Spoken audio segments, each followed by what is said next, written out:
Today we're going to begin by making a beautiful artwork, and our subject matter today is going to be that of a tree.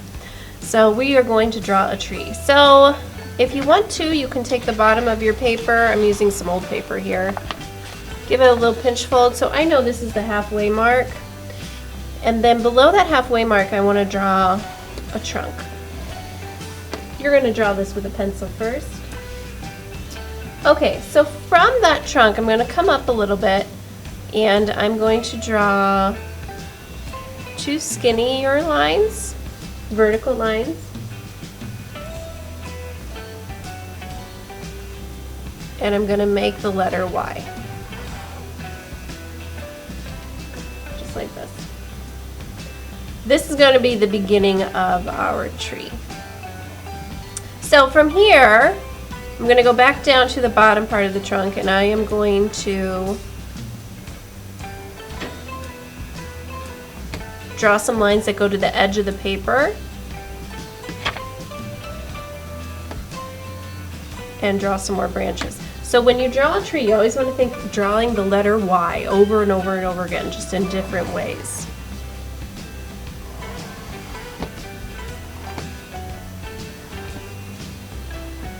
So see, I have two letter Y's over here.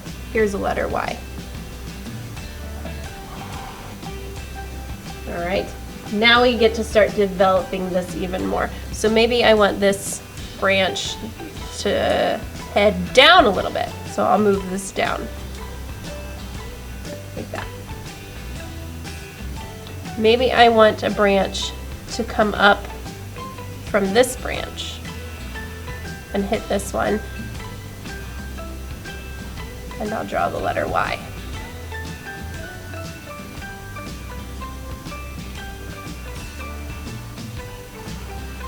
Here we have a big letter Y. You kind of develop this tree as you see fit. However you want your tree to develop is fine with me.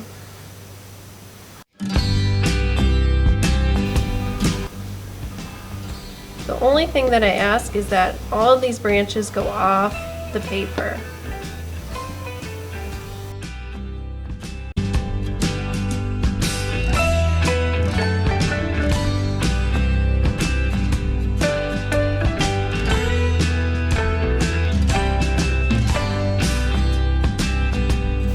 Okay, underneath your branch, you want to make just some curved lines to suggest the bottom of the tree.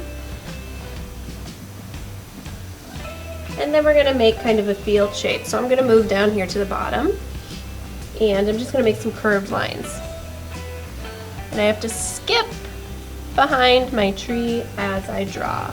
So I'll start here, make a curved line, and then maybe I'll start over here, skip, and make a curved line until it hits this curved line, and kind of keep layering and layering.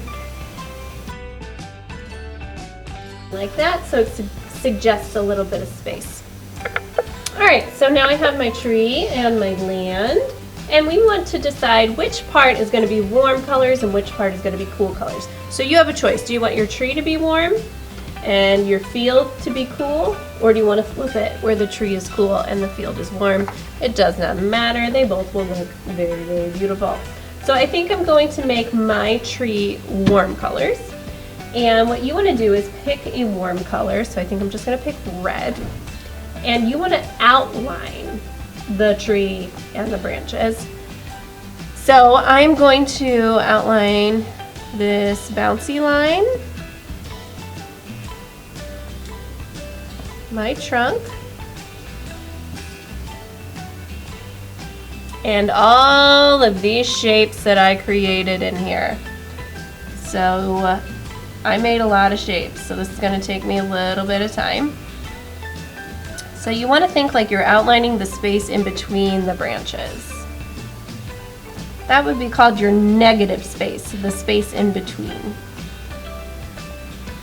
An oil pastel here. If you have crayons, crayons would do the same job that the oil pastel is doing.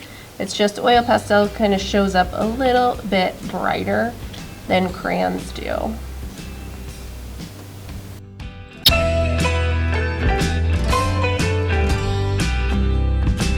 I outlined on my tree. Now I'm going to move down to my grassy area. Now because this I outlined with a warm color, I want to do this bottom part with a cool color. So choose your cool color. Choose this deep blue violet. And I'm going to go over all these lines.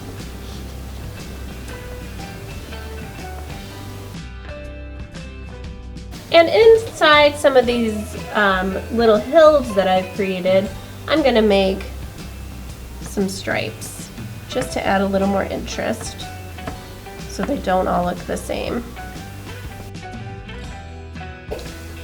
So here we go. Now we are going to prepare to paint. So I have a placemat down. I have a bucket of water and I'm going to use watercolor paints.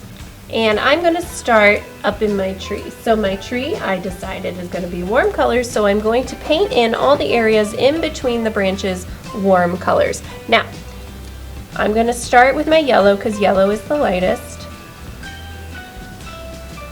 And I can choose to paint in the entire shape, all one color, such as that. Or I could play around with adding different colors, but just make sure you're rinsing your brush before you change colors so the colors don't get all mixed together in your watercolor tray. So here I'm doing yellow and leading into orange. And that looks very pretty too. So you have the option to play around a little bit with how you want to paint your shapes in. The tiny shapes, I would say just leave those one color, but the larger openings, play around a little bit with letting the colors kind of blend in naturally with one another.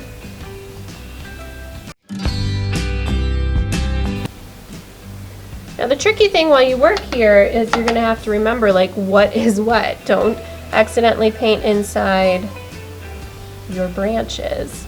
It's the space in between the branches we're focusing on.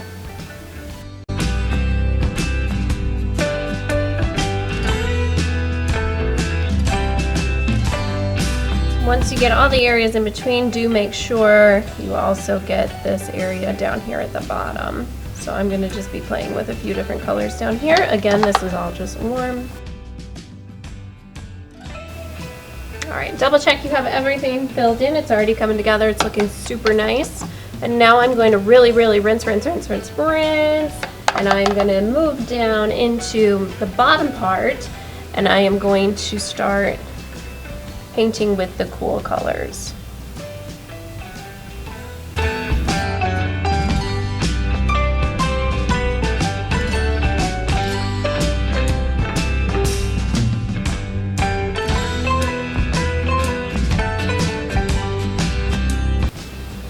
So now I'm just going to make sure I have all my little white spots filled in that need to be filled in if I missed anything.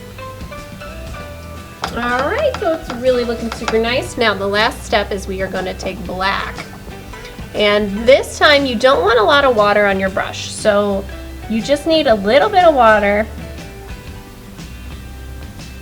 on your brush and we're going to paint in the tree black. Now if you have too much water on your brush, the paint's going to start to spread all around and it's not going to work out for you. So you have to have just a little bit of water.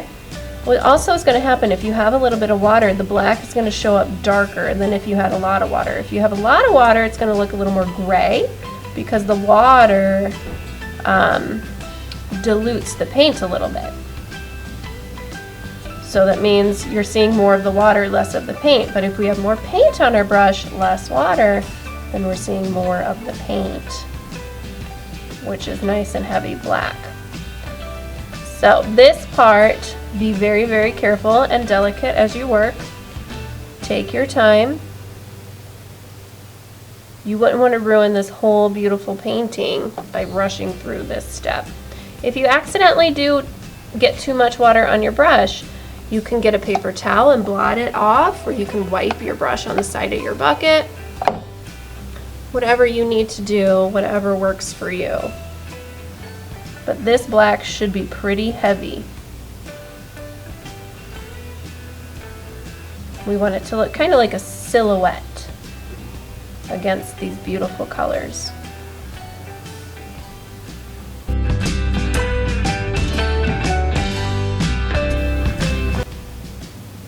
Now the cool thing about this project is that oil pastel that you outlined all your little shapes with is kind of giving you a little bit of a barrier to help you stay inside your lines. So there's a reason for everything.